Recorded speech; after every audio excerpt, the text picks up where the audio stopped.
नोएडा में एक बार फिर से डिजिटल हाउस अरेस्ट का केस सामने आया है। इस बार बुजुर्ग महिला को वीडियो कॉल पर साइबर ठगों ने गिरफ्तारी का डर दिखाकर 1 करोड़ 30 लाख रुपए ऐंठ लिए। पुलिस अब इन साइबर ठगों की तलाश कर रही है।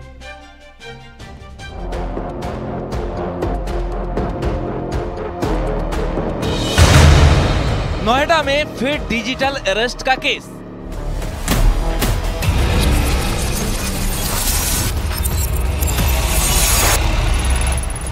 नोएडा में एक बार फिर डिजिटल अरेस्ट का केस सामने आया है।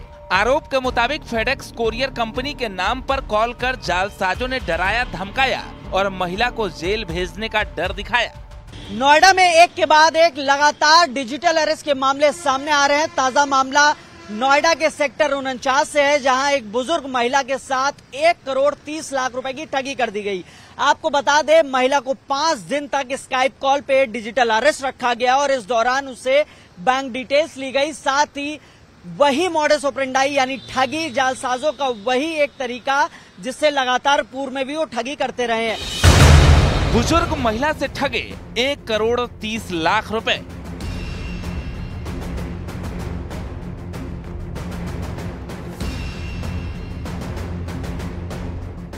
रिपोर्ट के मुताबिक साइबर ठगों ने बुजुर्ग महिला से करीब 1 करोड़ 30 लाख रुपए ठग लिए। साइबर ठगों ने एक बुजुर्ग महिला को 5 दिन तक डिजिटल अरेस्ट रखा। ठगों की तलाश में जुटी नोएडा पुलिस।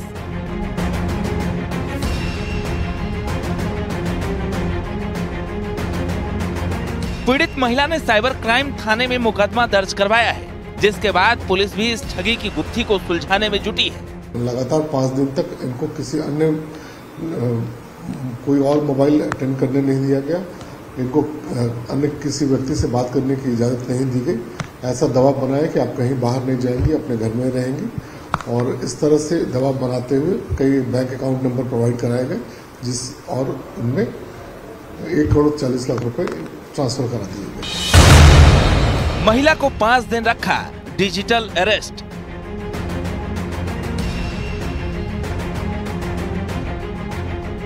साइबर क्राइम की दुनिया में डिजिटल अरेस्ट से ठगी का खेल तेजी से बढ़ता जा रहा है। इसमें पहले एक वीडियो कॉल आता है, फिर सामने वाला खुद को पुलिस या किसी केंद्रीय जांच एजेंसी का बड़ा अधिकारी बताकर किसी पार्सल में ड्रग्स या दूसरे किसी ऐसे सामान का हवाला देता है जो गैर कानूनी है। इसके बाद शुरू होता है ठगी का खेल। वीडियो कॉल को बंद नहीं करने दिया जाता है और लगातार अलग अलग ठग खुद को अधिकारी बताकर अलग अलग अकाउंट नंबर पर पीड़ित से पैसे ट्रांसफर करवाते रहते हैं। जब तक पीड़ित को होश आता है, अकाउंट से पैसे निकल चुके होते हैं। फिलहाल महिला ने साइबर क्राइम थाने में शिकायत दी थी, जहां पर धारा 419, 420 और 66 IT एक्ट के तहत मुकदमा दर्ज कर लिया गया है और साइबर क्राइम के अफसरों की तरफ से कहा गया है जल्दी मामले का खुलासा किया जाएगा। लेकिन शहर में लगातार डिजिटल अरेस्ट के मामले सामने आ रहे हैं और सेम मॉडस ऑपरेंडाई यानी सेम तरीका है जिस तरीके से ये ठगी कर रहे थे और फिर एक महिला अब इस ठगी का शिकार हुई है। कैमरामैन संजीव के साथ हिमांशु शुक्ला, न्यूज़ 18, नोएडा।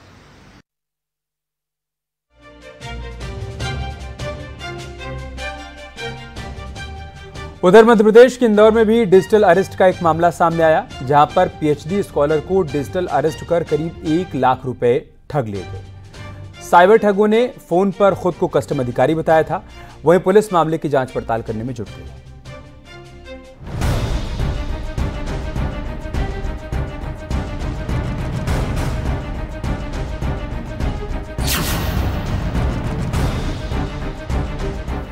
इंदौर में एक PhD स्कॉलर के साथ डिजिटल अरेस्ट का ठगी का मामला सामने आया है। साइबर ठगों ने डिजिटल अरेस्ट करके करीब 1 लाख रुपए उससे ठग लिए। राजा रमन्ना प्रगत प्रौद्योगिकी केंद्र के रिसर्च स्कॉलर जयंत को एक अनजान नंबर से फोन आया।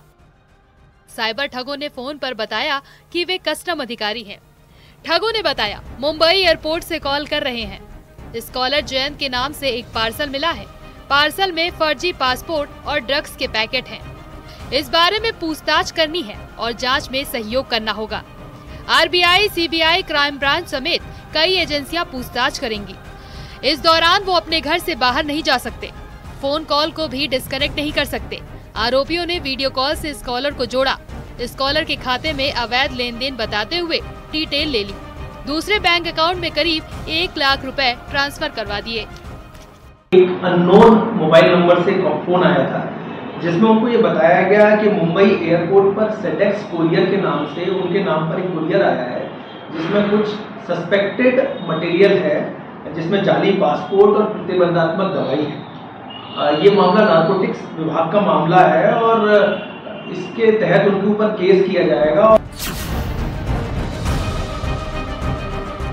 इस कॉलर जयंत को शक हुआ तो उसने कॉल के दौरान गूगल पर कोरियर कंपनी का नाम सर्च किया, लेकिन उस नाम की कोई कोरियर कंपनी नहीं है। जब तक उन्होंने फोन कट किया तब तक करीब 1 लाख की ठगी हो चुकी थी, जिसके बाद उन्होंने पुलिस में इसकी शिकायत की। पुलिस का कहना है कि इससे पहले भी ऐसे कई केस सामने आ चुके हैं। पुलिस अब मामले की जांच कर रही है। Bureau report, news 18।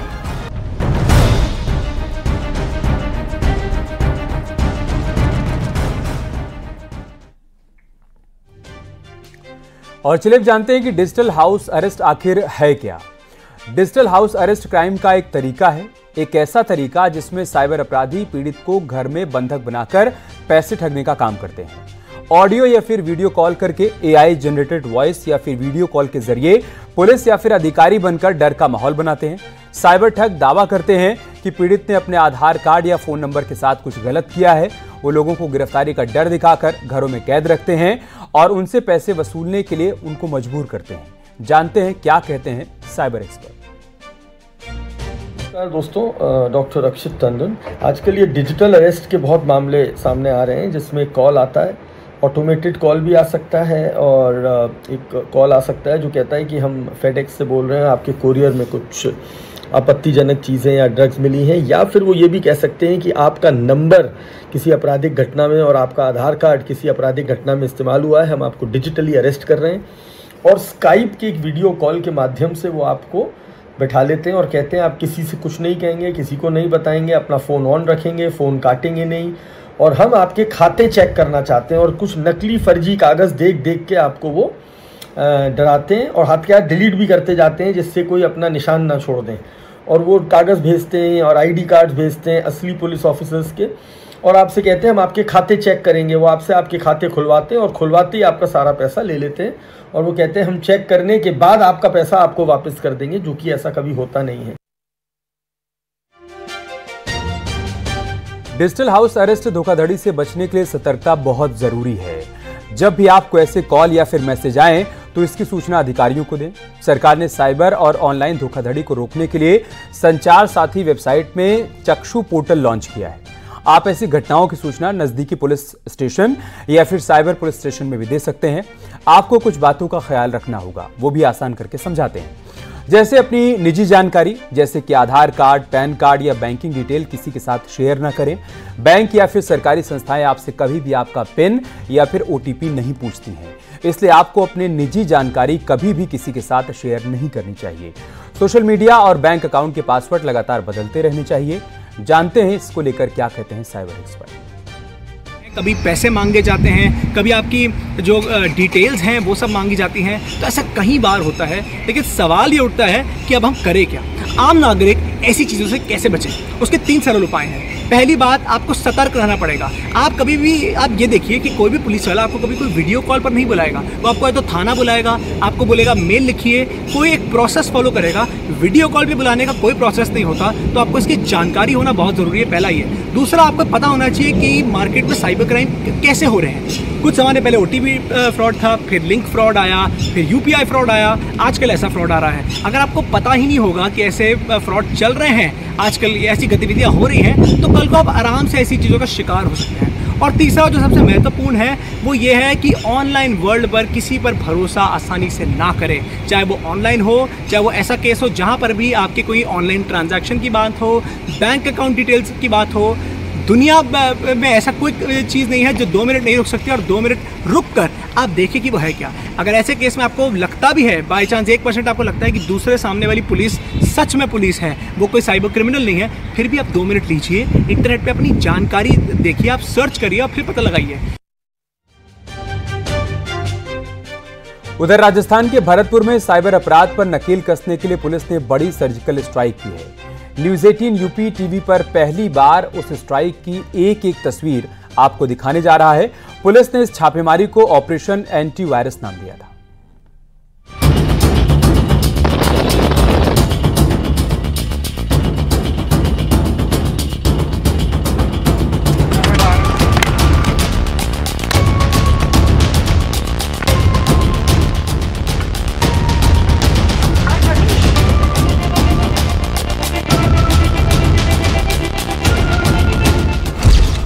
साइबर ठगों के खिलाफ बड़ी स्ट्राइक। राजस्थान के भरतपुर में लाइव रेड। भरतपुर पुलिस का ऑपरेशन एंटीवायरस।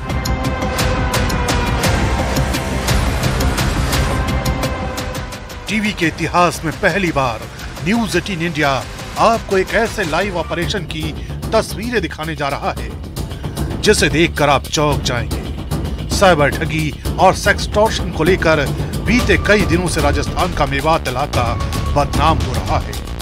सरकार को लगातार इस अपराध से जुड़ी शिकायतें मिल रही थी, इसलिए साइबर अपराधियों के नेक्सस को ध्वस्त करने के लिए सीएम भजन लाल शर्मा ने भरतपुर रेंज के आईजी राहुल प्रकाश को जिम्मेदारी सौंप दी।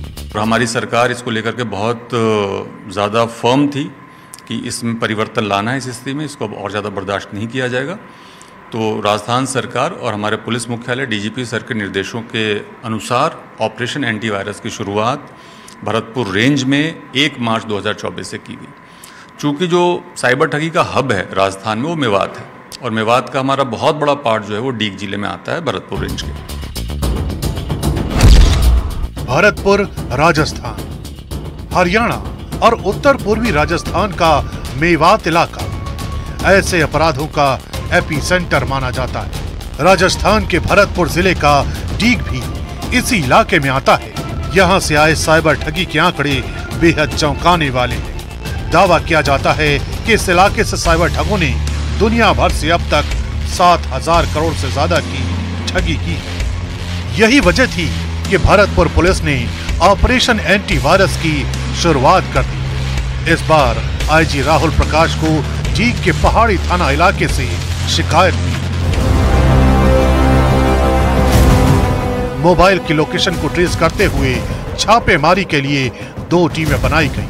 एक टीम जीप से रवाना हुई तो दूसरी बाइक पर। साइबर ठगी का सबसे बड़ा गढ़ डीग, और इस वक्त हम हैं पहाड़ी थाने पर। देश भर में जहां पर भी साइबर ठगी के मामले आ रहे हैं उसकी शिकायत यहीं पर आ रही है। और अब आप देखिए कि यहां से पहाड़ी थाने से अब इस वक्त टीम निकली है, ये ऑपरेशन के लिए जा रही है उस जगह पर जहां कुछ इन्फॉर्मेशन मिली है साइबर ठग को लेकर, उसकी तलाश के अंदर जा रही है। बने सिंह जी, पुलिस थाना पहाड़ी के इंचार्ज, कहाँ क्या इन्फॉर्मेशन आपको मिली और कहाँ आपकी टीम रेड करने जा रही है? पहाड़ी थाना क्षेत्र में एक ऐसा स्थान है जहाँ हमें कोई कंप्लेंट मिली है। उस कंप्लेंट को वेरीफाई करने के लिए और उन संदिग्ध व्यक्तियों की तलाश करने के लिए कई टीमें कलेक्ट की गई हैं जिनको ब्रीफ किया गया है। अब टीम पहाड़ी से 10 किलोमीटर दूर भौरी गांव पहुंच गई, जहां ठगों की तलाशी के लिए घेरेबंदी शुरू कर दी गई। इस वक्त पुलिस पहुंची है रेड करने के लिए, और यहाँ पर साइबर ठगी का जहाँ पर जो यहाँ लग रहा है कि मुलजिम छुपा हुआ है, यहाँ पर यह कोशिश की जा रही है। यहाँ पुलिस दबिश दे रही है। तो क्या देखिए कि इस वक्त शक है कि ऊपर छुपे हुए, इसलिए पुलिस पहुंची ऊपर। 2 मंजिला मकान का चप्पा चप्पा छाना गया और आखिरकार कुछ घरों की तलाशी के बाद 4 साइबर ठगों को धर दबोचा गया। इन्हीं में से एक शाकिब था, जिसने बताया कि कैसे वो अपनी टीम के साथ लोगों को अपने जाल में फंसाता था। बोल किस प्रकार करता है? टीम देते बंदों के लिए। क्या करता है? 100-200 रुपए आते हैं दिन में। सामने से बोले 100 रुपए एक दिन के आते हैं? 200 आते हैं। 100-200 रुपए जी। क्या करते हो, कैसे करते हो? टीम देते हैं बंदे के लिए, मैसेज आता है, आप बाहर जाओ। मैसेज आता है पेपर से, मैसेज आते हैं। हाँ, टीम देते हैं 200 से 300 रुपए आते हैं पर डे बेस। अब हमारा पड़ा है। कौन से करते हैं? जी। क्या मैसेज भेजते हैं? क्या मैसेज है नहीं सर, चैट आता है उससे। चैट? हाँ। लिंक आता है, लिंक से करते हैं? किस तरीके से? सर क्लास में 10वीं में हूँ। फोन है अभी आपके पास? फोन भी है। और अब इन आरोपियों से सख्ती से पूछताछ की जाएगी, जिसके बाद ये पता चलेगा कि इस फर्जीवाड़े से इन लोगों ने कितने मासूमों को अपने जाल में फंसाया। दरअसल इन साइबर ठगों के अलग अलग गैंग, कुछ गैंग पश्चिम बंगाल, असम, दक्षिण भारत से फर्जी सिम खरीद कर लाते हैं, तो कुछ गैंग पैसे निकालने के लिए एटीएम और स्वाइप मशीनों का बंदोबस्त करते हैं, जिनसे इस गोरख धंधे को आसान किया जाता है। लेकिन साइबर ठगी में सबसे कुख्यात सेक्सटॉर्शन गैंग को माना जाता है। ये गैंग वीडियो चैट, व्हाट्सएप और फेसबुक जैसे सोशल मीडिया नेटवर्क से लोगों को अपना शिकार बनाता है।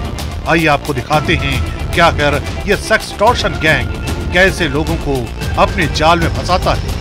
अब ये आप जो सेक्सटॉर्शन करते हो कैसे करते हो? जी हम पहले वीडियो कॉल करते हैं व्हाट्सएप पे। हाँ। ऐसे हम देखो, हम आपको लाइव दिखाते हैं।